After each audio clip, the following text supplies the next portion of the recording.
sing, Jesus died for me. Living by faith is the theme of my living, serving God and be faithful till death.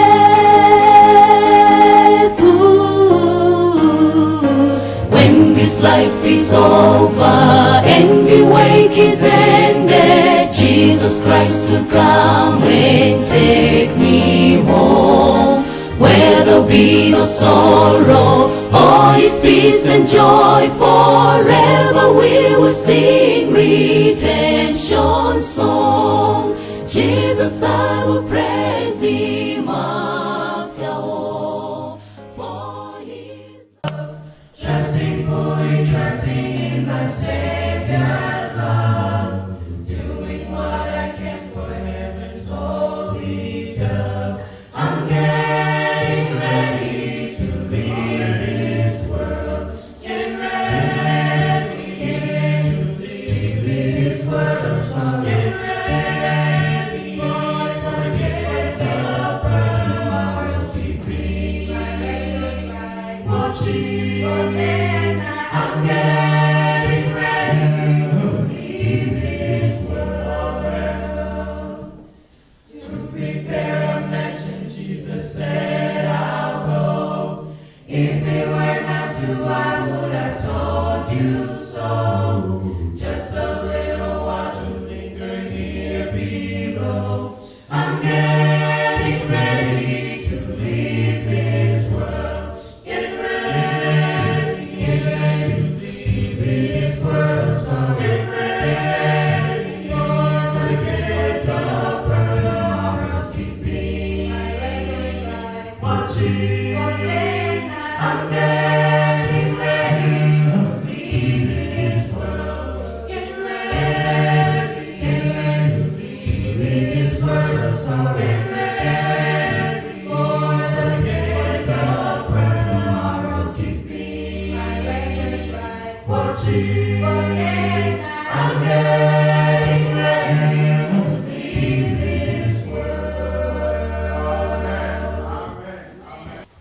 Tate watu wako mamba, natipata nyarike, koma tiuzaife, tiwalize nao.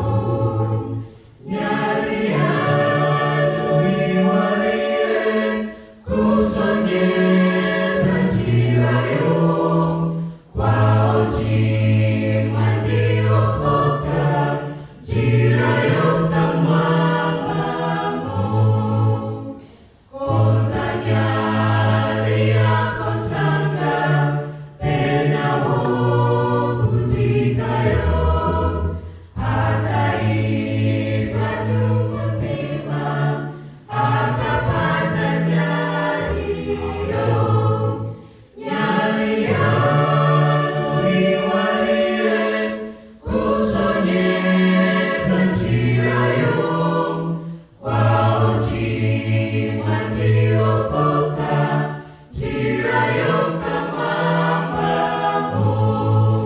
Nyari yangu iwalire, kusonyeza njira yo, kwao jima ndio poka, njira yo kamwambamo.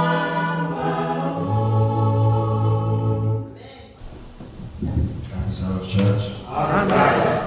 Happy Sabbath, church. It's good to be here today to just share the word of God with you. I always like speaking to you guys. You guys are more or less like family to Kenneth and I, and I'm really excited to just speak to you. But before we start, let us have a word of prayer, and then we will begin. Heavenly Father, Lord, I just want to thank you for this opportunity to just talk to you, to just listen to you, to just really just invest in this time, this precious time of hearing your word.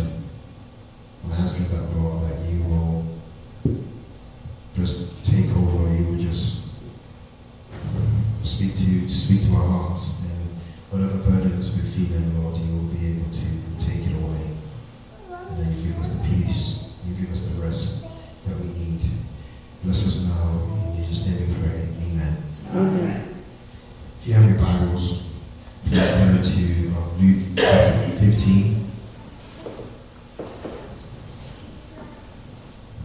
So I already kind of feel like you guys are expecting me to speak at you, and that's not going to happen today.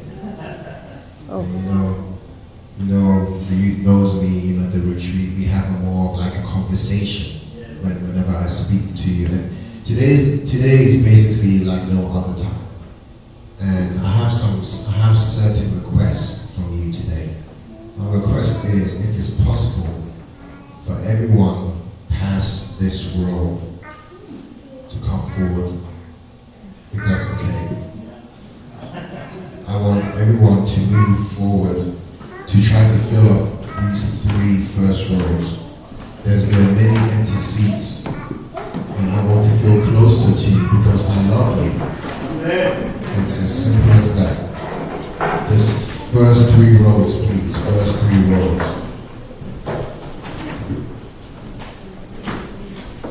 Thank you so much. So now we feel a lot closer to each other, amen? I know that's not uncomfortable for some people, but I want us to engage in the word together. Amen? Amen. Amen. So now that we're more closer to each other, and now we're going to be more communicating to one another, not that it won't be like I'm preaching to you. So Luke chapter 15, verses 1 and 2. And when we read it in your hearing, and I'm going to be asking you guys some questions, and I'll actually like some feedback, because I want us to explore this story together, because I think what you have to say is quite as important as what I have to say today. So are we all open our Bibles to Luke chapter 15? Are we all there? Okay, so I'll read in your hearing. So verse 1, so it says, "Now the tax collectors and the sinners were all gathering around to hear Jesus. But the Pharisees and the teachers of the law muttered, 'This man welcomes sinners and eats with them.'" So that's the accusation that the Pharisees have against Jesus Christ. They see sinners coming to hear Jesus. They see tax collectors coming to hear Jesus. And the Pharisees are very angry. They're very disturbed.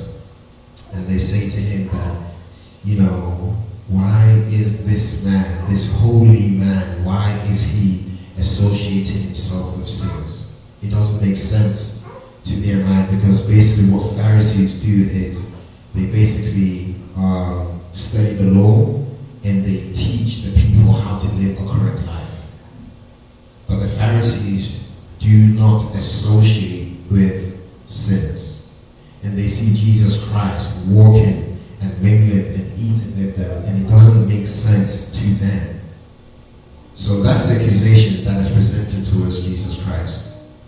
And Jesus, instead of having a one-on-one argument with the Pharisees, he decides to tell a parable.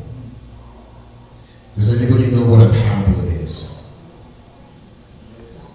Okay, so this is how we're going to do it. We're going to have this mic on, and whoever knows the answer to a question, just put your hand up and we can just go around. What is a parable? Don't be afraid. There's no right or wrong answer. What is a parable? Is it a story used to teach a lesson? Exactly. A story that is used to teach them. Can we say amen to that? Amen. So basically, that's what a parable is. You should be the one preaching and not me. That's what a parable is. It's basically a story to illustrate a message. So Jesus tells the Pharisees and the tax collectors a parable. How many parables do we have in in Luke chapter 15? Does anybody know? Anyone? Oh, I'm hearing it. Yes, exactly. It's three. It's three parables. So what is the first parable? The parable of the what? The lost sheep. What's the second parable? The lost coin. What's the third parable? The lost son. So we have the first parable. So basically, Jesus is now telling three parables: the lost sheep, the lost coin, and the lost son, in order to illustrate his point. Now, in addition to what a parable is basically making one point.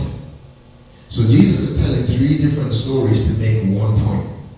And that's what we're going to try to discover what that is. So I'm going to go to the last parable. I'm not going to talk about the parable of the lost sheep or the lost coin. I'm going to go to the third parable because that's what my sermon is focused about today. And it starts in verse 11. Are we all there? It's still Luke chapter 15? Yeah? Okay, so in verse 11 it says, Jesus continued, there was a man who had how many sons? Talk to me, I need to hear you. Who had how many sons? 2 sons. The youngest son said to his father, Father, give me my share of the estate. So he divided his property between them. How many fathers do we have in this room? Okay, so how many fathers? Who is a father here? Who has children? Okay, excellent. I'm going to go around and I want the children to listen to what the fathers are going to say. If your child comes to you and tells you that I want my share of my estate, what would your reaction be? Can we just go around and listen? Guys, I want us to listen to what the response of a father would be. What's wrong with you? So we have what's wrong with you?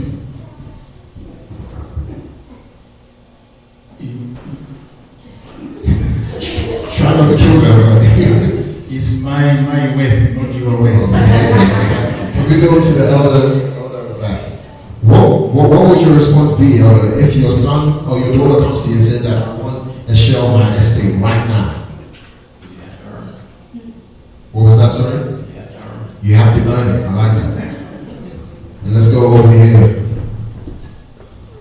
I have to teach him how to get that way. You have to teach your son how to get that way. Okay.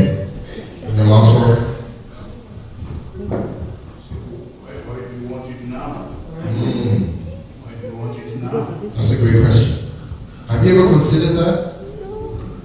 You know, these responses are coming from fathers. It's so important to ask these questions like, you have to earn it. You know, why do you want your property now while I'm still alive? You know what I'm saying? So when does, I'm asking the question now, when do you get an estate? Do you get it when your father is living or when they're passed away? When they're dead, right? So basically, what is the son trying to say?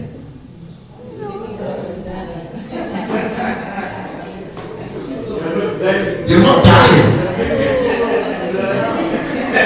You're basically living for too long. Can you just die?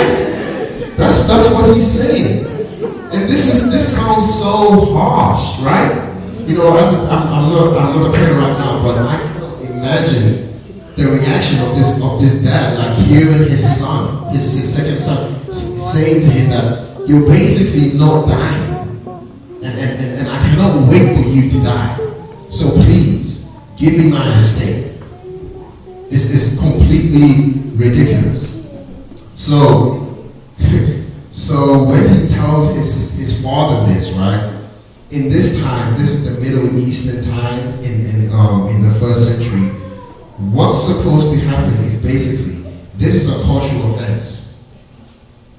What he's saying to them, he cannot, basically the response the father is supposed to give to his son is, he's supposed to bring him out of the house in front of the whole community, slap his son across the face, and banish him.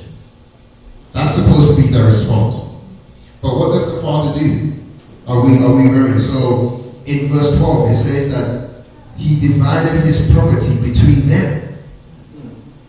I mean, I just don't understand that. Why do you guys think, I'm asking you guys a question, why do you think the father does not give, why do you think the father divides the property and give it to his second son?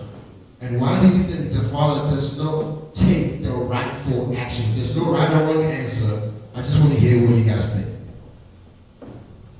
Anybody?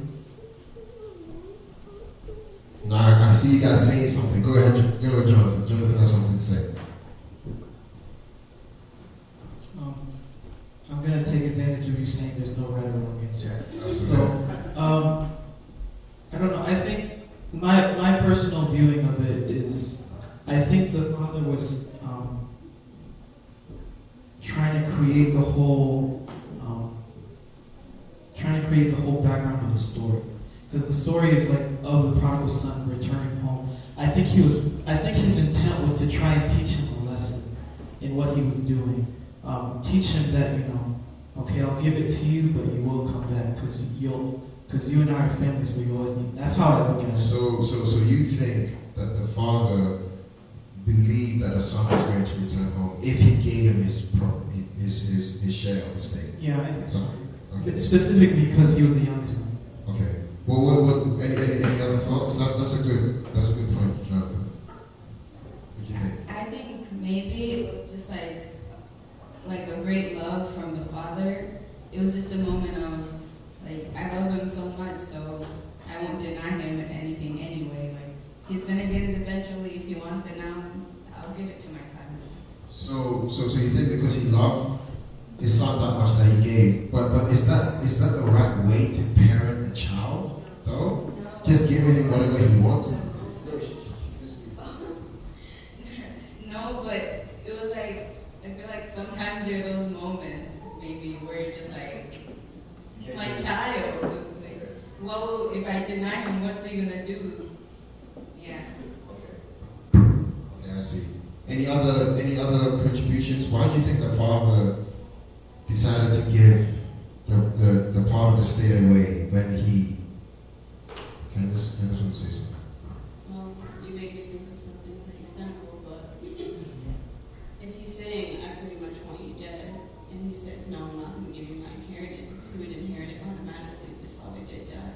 So it could have been out of fear, it could have been out of just giving up, it could have been out of offense, he could have just been so hurt that he's like, fine, here you go. Do we understand that? So that's a great point, both of these points. So it's like, it's saying that the reason I'm saying there's no right or wrong is because I want us to kind of feel the way the father's feeling.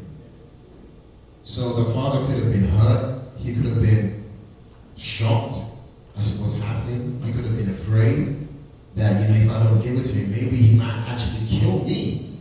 Have you ever considered that?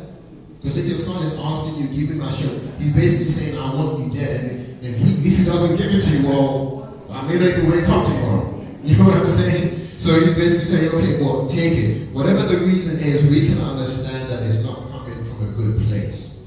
There's some fear, there's tension going on, there's some anxiety that's going on. So basically, he gives the property to his son. And let's keep reading. Let's see what the son does, the younger son does with this property. He now has it. So in verse 13 it says, not long after that, the younger son got together all he had.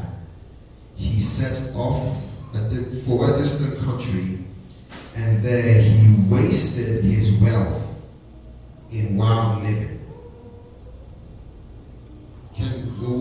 What do we understand? What do we understand wild living to be? I was trying to understand this text. So basically, the son now takes all of his property, he wastes it in wild living. So can we say that the son is, in our modern day, he's partying hard? He's going off the rail. Like he has no one to tell him, don't do this, don't do that. He has all of his property, and he's basically wasted. Now, is the money that he's wasting, does it actually belong to him? This is a trick question. Okay, so I'm hearing half of the people are saying no, and half of the people are saying yes, I guess so. So let me hear some comments why you say no. That the money doesn't belong to him. I would say not yet, because I mean, even though the father gave it to him, it's technically and legally not his until the father dies. I like that technicality that you have. I like that. Do you have something to say? I don't know if this is right. That's fine. But like earlier in the story, he said that he split it amongst them. So he started split and he got his share. So it is. It kind of is right. I like that. Any other comments?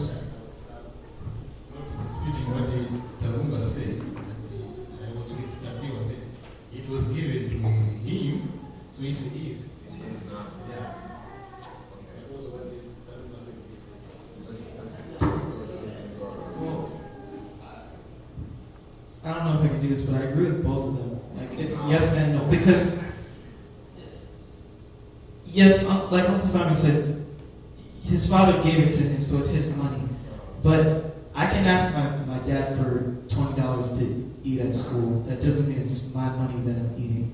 You know, it's my dad's money. I'm asking him to lend me money. But the question is, when your father gives you that money, does that money become yours? Yes or no? Can we hear your sister has her hands up? To me, it's kind of like, since the father was already going to give it to their sons anyway, it's like an early will, like you're already getting the money. So the money is his. So the money is his. Yeah. Okay. Let's go here and let's go there. I would have to say that the money would be his, because it's not like he was like fed at the door like, give me the money now, or else this, that, and the third. Asked for the money, gave, and then he gave the man the money. So it's his money. Okay. Let's go over here. I feel like the money is his, but then if he didn't earn it, I mean, it's not like really his. It's something that it was given to him, but it wasn't like really earned by him.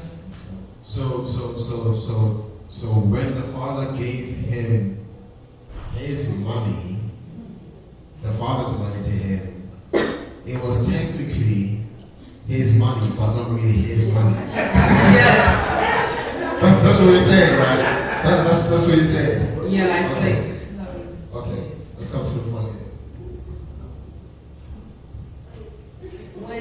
When you have your money, your earned money, you don't have to ask permission to have it in the first place. When you earned it, that's when it's yours. So he got it at a time where he wasn't ready to have it. So the fact that in the beginning it starts with him asking for it, it's not his money, even though the father gave it. Yeah, I like that. Let's go to back. Okay, I think the money is his. When you receive a gift, right? That's yours.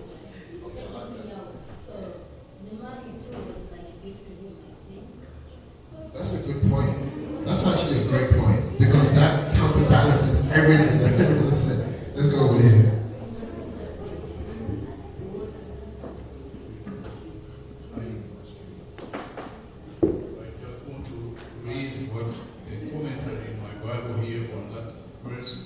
The money, remember this was inheritance money. The younger son's share of the estate would have been 1/3, with the older son receiving 2/3, according to Deuteronomy 21, verse 17. In most cases, he would have received this at his father's death. Although fathers sometimes chose to divide up their inheritance early and retire from managing their estates. What is unusual here is that the younger one initiated the division of the estate. This showed arrogant disregard for his father's authority as head of the family. So I like that commentary. Thank you for that. So but basically saying that it's inheritance. So it's rightly forced to him. So in a sense, an inheritance is something you never work for. It's just given to you. So I was hearing some people say that if you didn't earn it, then it's not his money. This is not a 9-to-5 work. This is your inheritance. You're gonna get that when your parents pass away later on down the line. So basically, it's his money. He didn't earn it, but it's his, because that's what the term inheritance means. However, even though it's his money, he wastes it all. You know what I'm saying? So so he basically prematurely asks for his inheritance, and he doesn't even know how to handle money. Do you understand that? He basically asks for something premature that he has no idea how to handle it. So I mean, and sometimes that's what we do. You know, sometimes we like, oh, I remember my mom and dad. I was like, Dad, can I have a car? My dad's like, why do you need a car in your life? You have legs, you can walk. So I was like, no, I want a car because I want to be able to go wherever I want and do whatever I want to do. My dad didn't give me the money for the car, but I had no idea how to handle a car. I didn't know that you need money to fill up the gas, to check the oil, to make sure your car is functioning right. So I desired to have something that looked cool, that looked good, but I didn't know how to handle it. Does that make sense? So that's very, very important. So that's why this comes back to what Jonathan was saying. That the father basically thought that the son will not know how to handle this, but in the process of this, it may teach him a lesson. Are you understanding that? So now, when I was reading this text, I was like, why is this father giving away? He's not a good father. He is basically spoiling his child. But the father, I think, is thinking from the degree that my son doesn't know how to handle money. So probably that he may not see it now, but I'm going to give him what he wants, so that once he recognizes that he doesn't know how to spend it, eventually he will come back. Are you understanding that? So the father has taken 3 or 4 or 5 steps ahead of the child. He knows what the child is capable of, and he knows what the child is not capable of, but he's just waiting for the child to get to that place where he is. And that's do we all understand that? That just really blows my mind. So basically, that's what happened.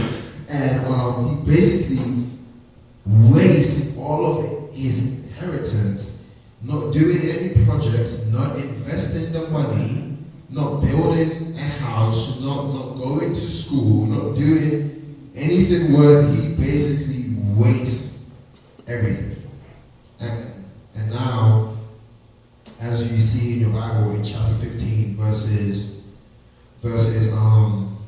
14. So I'm not reading the story, we're carrying on. It says that after he has spent everything, there was a severe famine in the whole country. So it's not looking good right now. So you have this boy who now has everything. He now has nothing, and now there is a famine in the land. And now he began to be in need. So let me ask you guys a question. Before, I know you guys know this story, but sometimes I feel like once we read the Bible, because we know how things are going to end, it doesn't give us an opportunity to think about different options. So try to put yourself in a position. Just forget about the story in this. Just forget about the story for a moment. Imagine you are the younger son.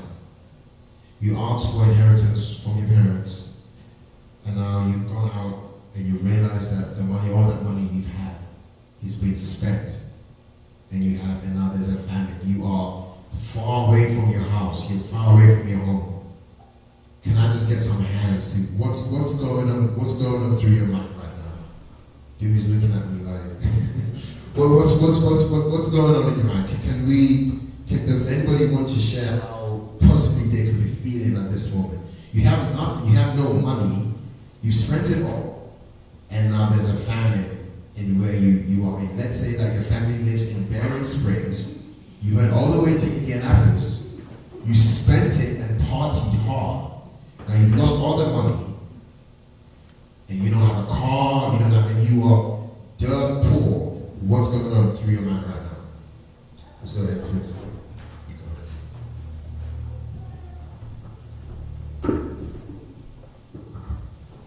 I want to go through that.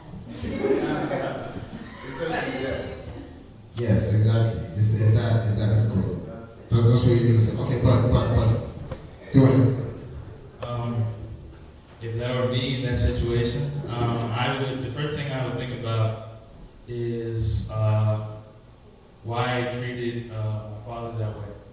So you'd be thinking about that. Because now I've left the family that cared for me, and I parted with people that only come and go when the money's good.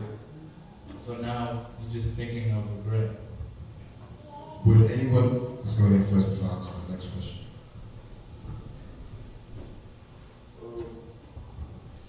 I feel like I would do the same thing with like regret and all that. But out of pride, I'd probably stay. Let's stay right there. That was basically going to be my next question.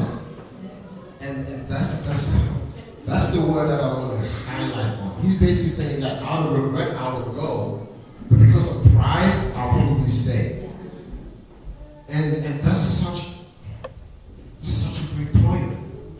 That's basically what it is, because, and you know, the pride that I would have. You know what? Let's go back to him. Let me just answer this. So I want to develop this better. What when you say out of pride, where is the pride coming from? Or what are you proud? Because right now you don't have anything to be proud of. But what kind of pride? Where's this coming from? Basically, explain that point. My pride is just basically trying like telling myself that I wasn't wrong for making that decision, and also like approving. If even like my father would probably say it's wrong. Me trying to prove him, you know what I'm saying? Yes. Trying to prove him wrong. In the process. Exactly. Now, parents, do you understand this? Because if I was saying this to my dad would be shaking his head. What is wrong with you? You know. But I want parents. Do you understand what your children are saying? Does it make sense at all? A little bit, no? It does? Okay, so the pride that I would have is the fact that this is something that my dad does that I hate, cannot stand. Whenever I do something, and my dad tells me not to do it, and I still do it, the first thing he says is, this is what he does. I come back, and I realize I'm wrong now, so my dad just looks at me like this, and folds his arms. And he stares me down. He says, I told you so. That's what he says every single time. So when I'm in this position, just in order to avoid him saying, I told you so, I would stay. Yeah. Does that make sense to anybody? Can anybody resonate with that? I recognize that I need to go home. I recognize that I'm probably not going to survive for a very long time. But because I've already rehearsed what my dad is going to say, I already know that he's going to call my uncle to come to hear what I've said. I already know that my mom is just going to shake her head at me. I've already pictured it all, so that when I think, I was like, no, I'm not going back. I'm going to, this is the moment that if I have a phone and if I have some internet, this is the moment I'm going to watch a YouTube video about motivation that basically get yourself out of it. Whatever you put your mind to, you will achieve. And I will empower myself to try to get through it, even though it may not work. But I'd rather try that than to go home and hear those words from my parents. So, pride. So pride is one of the key words. What about fear? Does that come into play as well? Why does fear come into play?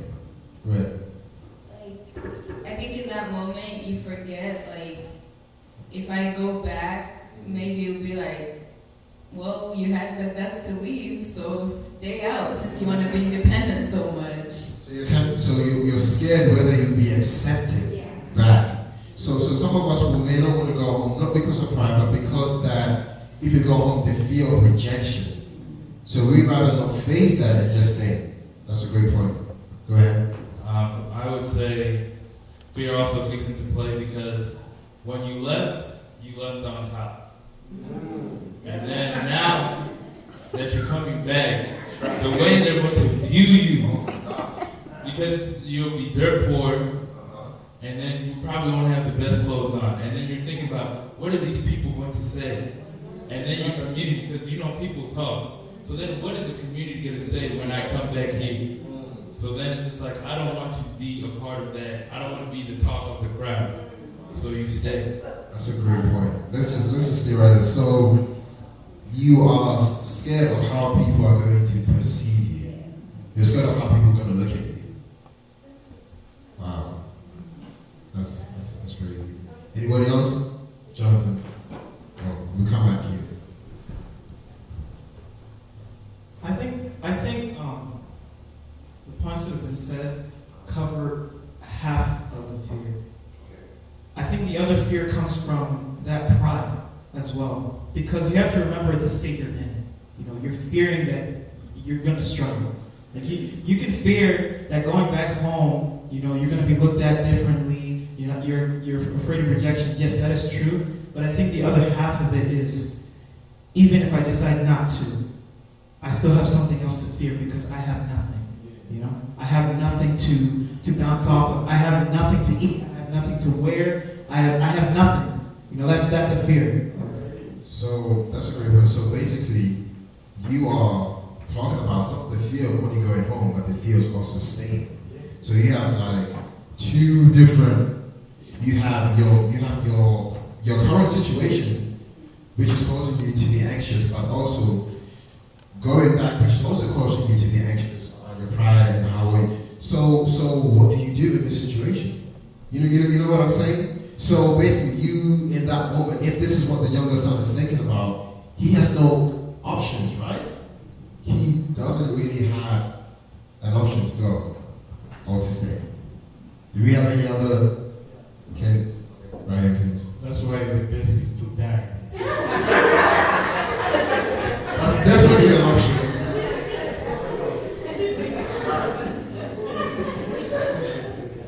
But I say back to Pete's point, what he really does is he takes both of those fears and prioritizes them. I mean, as you've been doing, I've probably heard it in like psych class, whatever, Maslow's hierarchy of needs. It's like, okay, so one side of me is completely embarrassed, afraid, and I know I'm not going to be loved or received well when I go home. But the other side of me needs food and water and shelter and some sort of peace of mind. So he decides to go back and take care of the food part of it. He's like, hey, I'll be your servant. I'll get love later. I'll worry about my reputation later. How you're going to view me. Just put me at the bottom. Give me food, clothe me, and the rest will take care of itself. Okay, so that point is great. Before I take any hands, do all the guys feel the same way about this? No, I'm talking about the gents. Do we agree with what Candace is saying? We agree? Yeah, I don't agree. Because I agree in the sense that the food and stuff, but it comes back to what he was saying, what he was saying about pride. This is what I'm saying, like, no, I'd rather die than go. I'm so serious, guys. Like, I don't think you understand. I don't think you understand. Like, great point. But I'm just saying. When I think of my needs, when I think of the love and stuff like that, but also the fear of rejection is greater for me than anything. Than the need to live, which sounds ridiculous. Thank God I'm saved in Jesus Christ. But yes, let's go back to Khaula at the back, and then we're going to move on to the next part.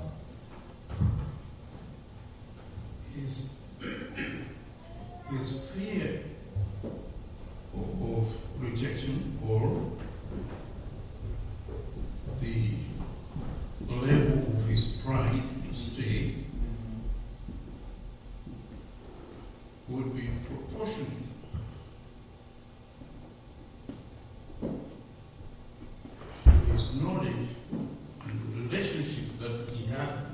his father. Exactly. That's a great point. Did we hear that? Did we take the time to listen to that? That is so true. Basically, what Otto was saying is that basically the amount of fear and pride that he has to do with the level of relationship that he has with his parents or with his father. So, for example, if a child, we can take different case studies, and if one child reacts that, you know what, I can swallow my pride and go, and then you have a second child that says, no, I can never go back. I'm too prideful. We are basically seeing two different relationships, between a father and son. We're basically seeing two different. So basically, whatever decision that the child decides to do at this moment shows the relationship that he had with his father. Are we understanding that? I think you should be preaching myself. That is such a phenomenal point because that lets us know that essentially it's not about the son. It's not about how he feels. It's not about, we have worldview, but now it's really about the relationship that he has with his father. That's going to be the only thing that actually draws him out of that situation. That's going to be the only thing that allows his pride to be swallowed. That's going to be the only thing that takes away his fear. And that's going to be the only thing that drives him out of that place. And that's the same way that happens with God and us.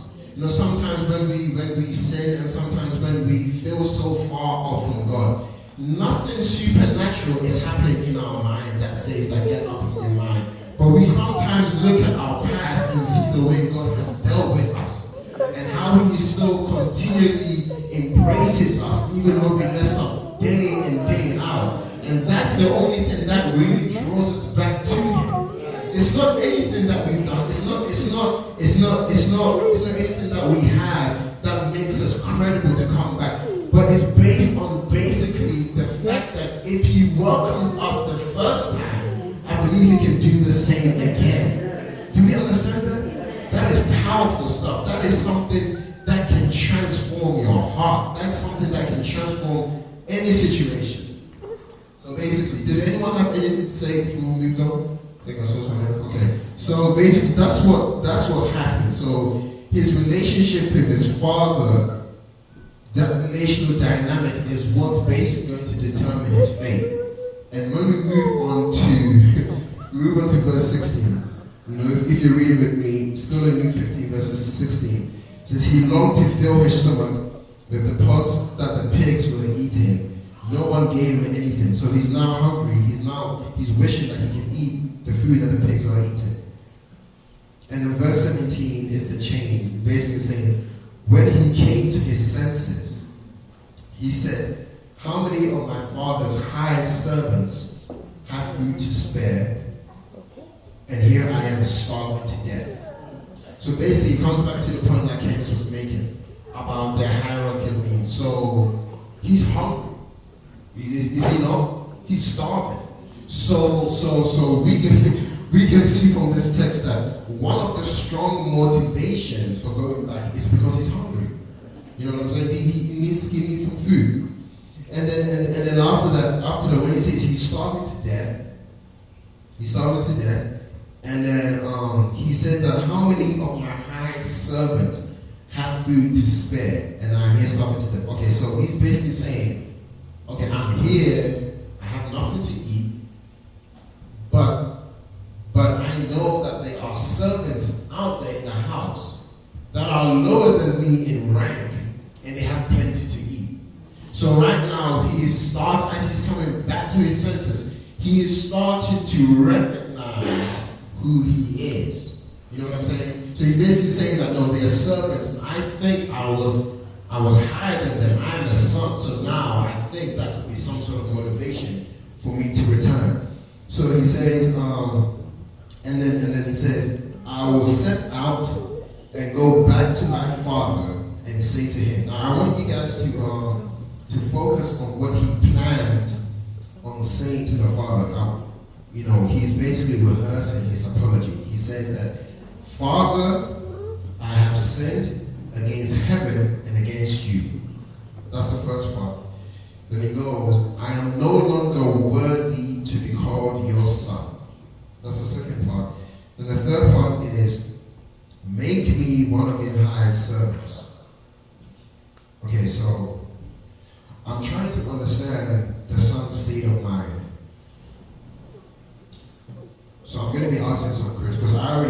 already know where I'm going, but I want to ask you some questions.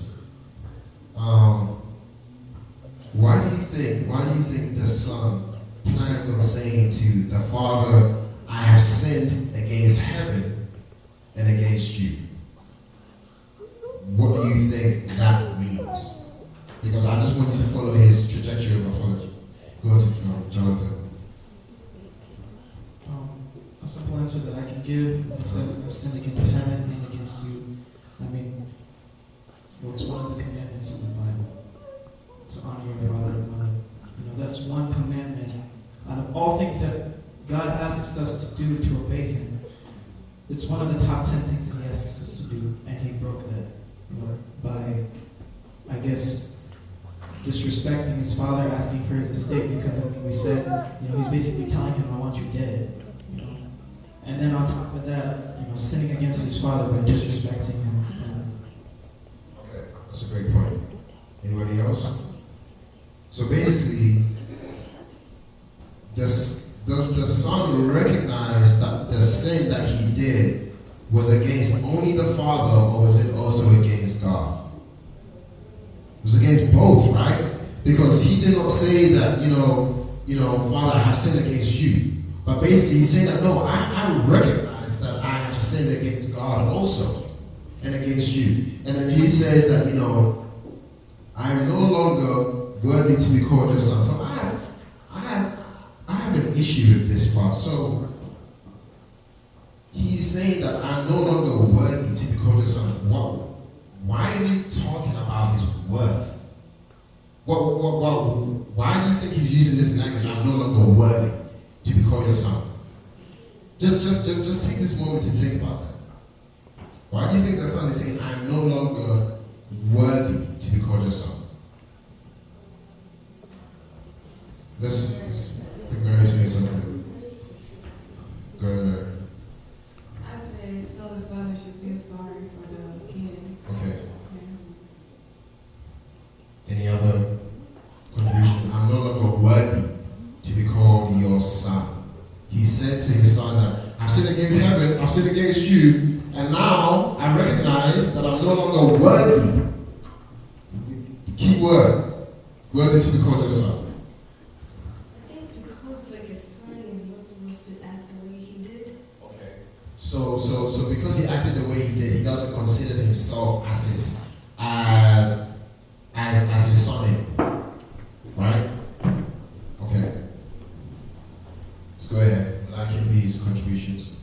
I think, like, as his son, there was something that he was supposed to do as a son of that man. Okay. So, because of what he did, then he thought that, you know what, to be called my father's son, there are some things I'm supposed to follow. So, because I did do that, I got shame, you know, so I'm not worthy. Okay. Yeah. Anybody else? What's going on? I feel like he used the word worthy, and the word worthy has the root word work, right? So we feel like since his lack thereof, he's not up to par as to what he was before he left. That's a great point. As far as work. Anyone else? I just have one comment as well. From the way I view it, I mean, as for me, if I were to say that to my dad, it's only because out of respect for who he is. Because my dad, like as you picture your dad is the father figure, he's the one who taught you everything. You always strive to say that your dad's a great man. So how can I come and say I'm your son and tarnish your great name because of what I've done? All right. So yeah, great point. Maybe this is a little like dark, but maybe it was like those survival instincts in him. Like he was trying to come in like the lowest form, so he can like be accepted. Like he was trying to be like I'm not worthy. I'm willing to come as a servant. Because before he compared himself, he was like, even the servants are well off with my father. So I'm not coming as his son, but now I'm putting myself, because of how I feel I have nothing, now I'm making myself a servant. I'm putting myself down so he can be like, okay, you can come in. Okay. Like that. We had a point. Okay, one to you, then the one in the back. I think that might have been how he really felt. I mean, that might be where his worth lies. I mean, his father is a rich man. He has all of this food, all of these servants. Clearly, he had a large inheritance, and he probably solidified his self-worth and who he is there. I mean, that was probably his why for leaving in the first place. I want the material things in life. Did we hear that? So basically, what Candace is saying is that he saw, this is why I was pointing out the word worthy, he saw his worth associated to basically his wealth, riches, reputation. So that's what he saw as. So that's where his worth was coming from. So when he had nothing, he probably thought, I'm no longer worthy to be called your son anymore. Does that make sense? Okay, let's go to the back. Great point. Oh, there was one right here before. Yeah. I think he was looking at the dignity of his father. So due to the dignity of his father, that made him feel that I don't know the worth it because of the dignity of the father. I like that. Great point. Sometimes that's the right ways to be said in the moment. You will never be, you will always be his father's son. But it's the right ways at the moment. There could be nothing. That's the right way to say when you talk. That's right. We do that many times. God, forgive me, but you didn't mean it. I don't think he really meant it. You don't think he meant it? Wow. Let's go right here in front.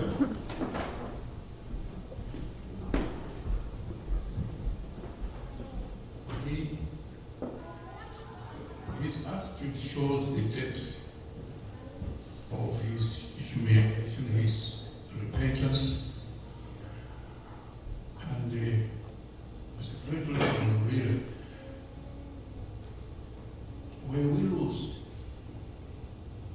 each time we lose, we're never the same, even when you win it again. And he realized that he had lost. And because he had lost, he was willing to take second place in his father's estimate. But his father never treated him that way. His father accepted him as a son still. That's why he put shoes on his feet and the ring on his finger. He said, you are still a son. Probably the bigger lesson is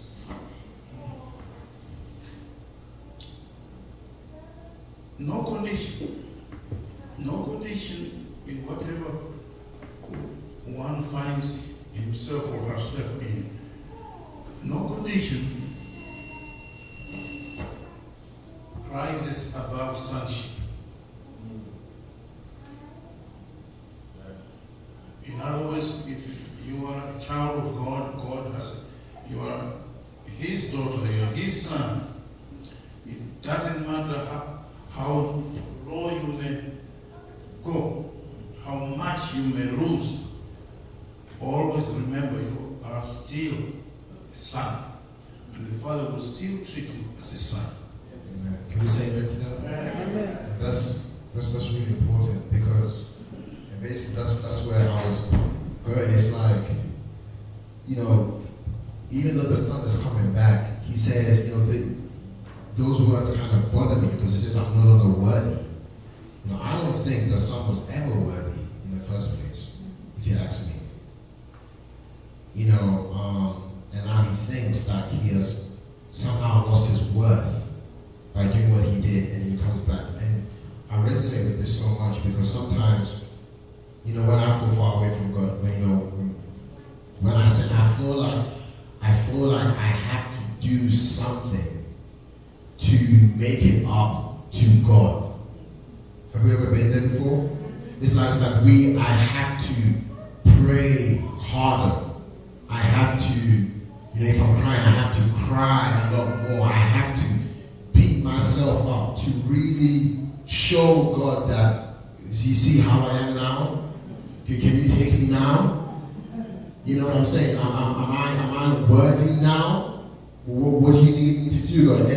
And that is not the way, that's not the right way to go about this. And I think now, what he's saying, even the language that he's using, I'm no longer worthy to be called your son, is wrong, because his worth never came from him.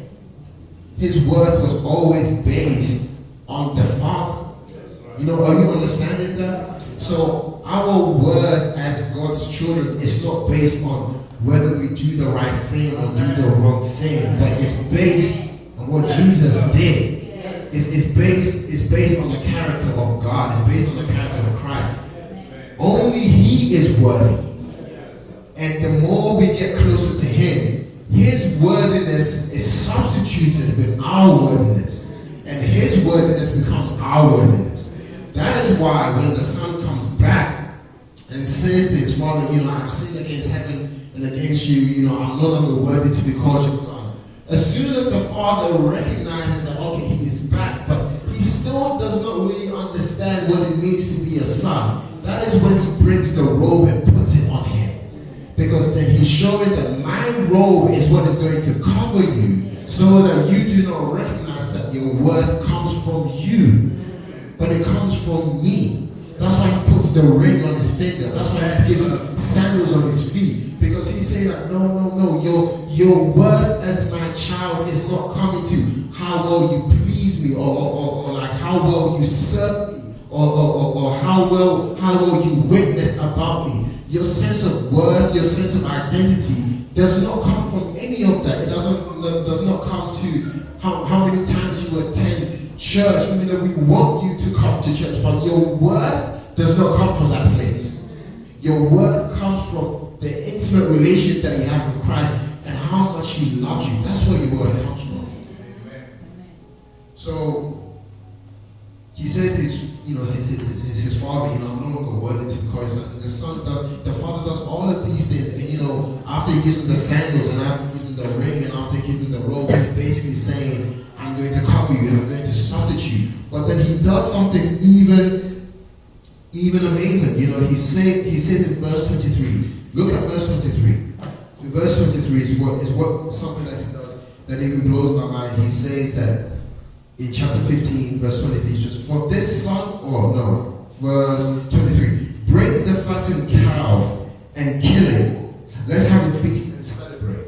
So basically, the calf, killing the calf, symbolically it represents that a shedding of blood had to be done in order for true forgiveness to be accepted. And that's the same way that happened with Christ. Jesus Christ had to die for us. He had to shed His blood so that we can recognize that we have been truly forgiven. And this helps us right now, because whenever we sin and we feel far off, and when we pray, we have to believe that whatever Jesus did at Calvary is still sufficient today. That is what gives you the motivation to keep coming back to Him day in and day out. This is going to be my last point as I close. It's funny because, you know, when the son returns back, you know, it says, let me see, in verse 20, when the son coming back. So the son says, so he got up and went to his father. But while he was still a long way off, his father saw him and was filled with compassion for him. He ran to his son, threw his arms around him, and kissed him. And just some background. So, speaking about this, basically what is happening is that the community recognizes that the son has left home, right? In that time, families were close to each other. The villages were close to each other. So they basically knew each other's business. They basically knew that this son has gone away. Now, in the first century, when Jesus was speaking this time, whenever a son shames his father or dishonors his father and he leaves, and if the son is coming back, a ceremony of cutting off will be done. It was called Kizaza. So basically, that ceremony, as soon as the first person within the village, the community, sees that the sun is coming back, the whole community will basically mobilize together and run before the sun, and they will break this pot in front of the sun. That will signify that the sun is cut off completely from the community. That is what happened if a son, whenever a child dishonors, that is what's supposed to happen. And what will happen is the mother of the child will try her best to try to go with the community to the son and try to plead for the son's behalf to be accepted back into the community. But the father will never go. The father will stay at home and will be watching this happen from afar off.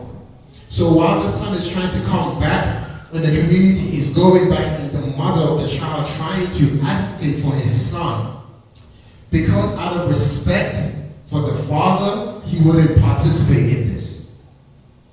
So now, understanding that this was the custom, this was the ritual, and now we see that the father, it had to be, if the father is seeing his son coming from a long way off, it had to be that he was coming, the son was returning approximately in the afternoon or in the morning, but it couldn't be nighttime because you couldn't see the sun from a long way off. So now the father now sees his son coming back, but because so the question is, why does he run? Because he knows the community is going to get to his son before he does. He decides to run ahead of them, so that he can destroy this cutting off, so that once the whole community see the father running ahead of them, the community would be thinking that you are going to join us in cutting off your son. But because the father decides to embrace his child and kiss him and give him the ring and give him the sandals, the community now recognizes that there's not going to be any ceremony happening today. So when the father is even running, the father has to, back in the day, in the Middle Eastern time, they would wear these long robes because they had to cover their legs. For the father to run, an elderly man, he would have to basically lift up his robe a little bit in order to run faster. And in that time, that was the most shameful thing the father could do, to show his bare legs. And also to see a father running. You're just certain things you don't do in the Middle Eastern time. So when he decided to do that, he brought on shame to himself continually, so that his only or his second son will not be cast off from the community.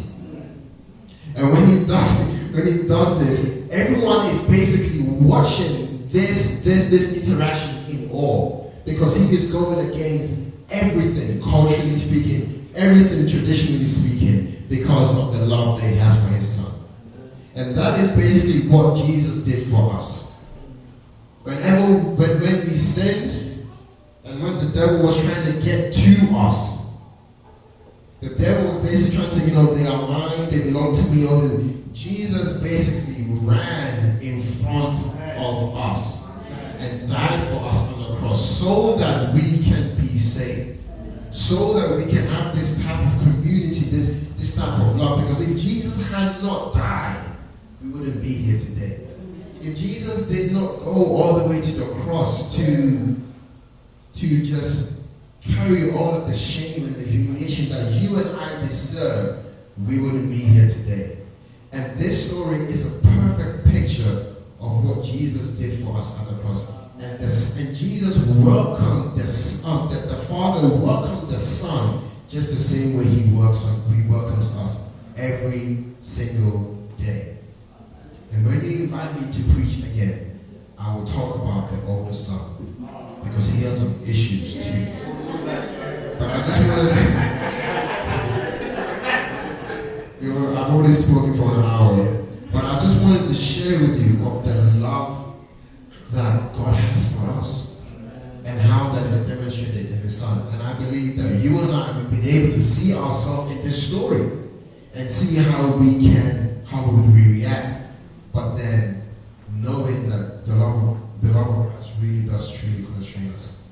Let's bow our heads as we pray.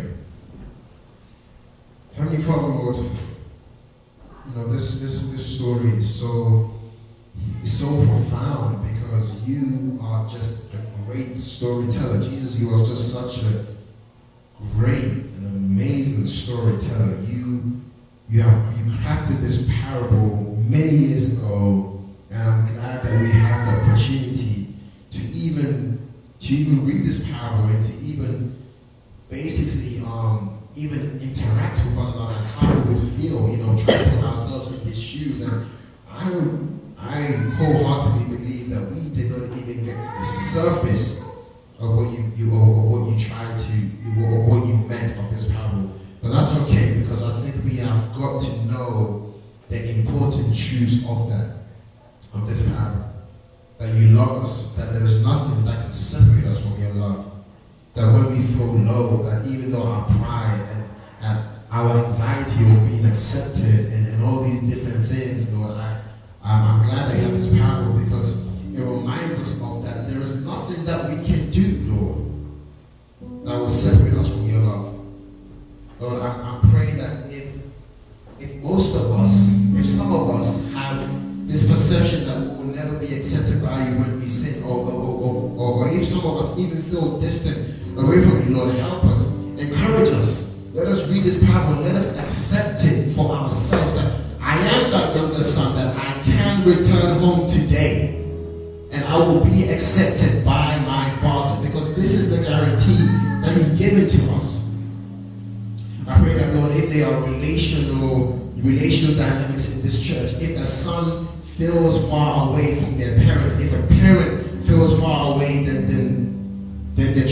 from their children, and there is a disconnect, maybe the parent is still trying to understand why can they not just talk to me? Why do they not feel like I love them? And if the child does not feel like they feel and receive this unquestionable love from their parents or from their family, Lord, please, I'm praying that you give them this affirmation that Father, you allow them to have the certain conversations about how they really feel, and that they do not shut down their emotions because of culture or because of tradition or because of how society paints these different things. But Lord, I pray that every single one of you can know without a shadow of a doubt that we are loved by our family and we are loved by you, most importantly.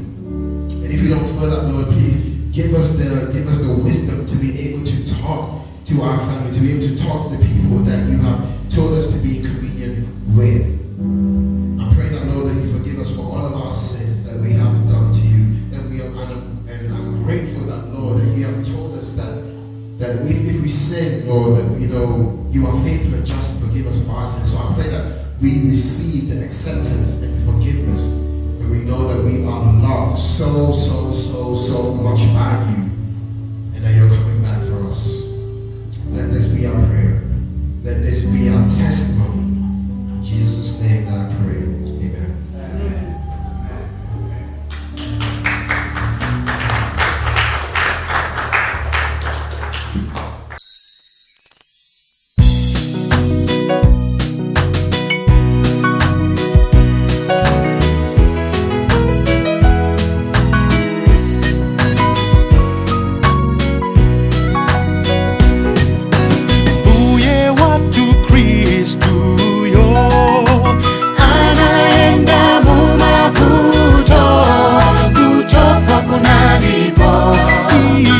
Chisoni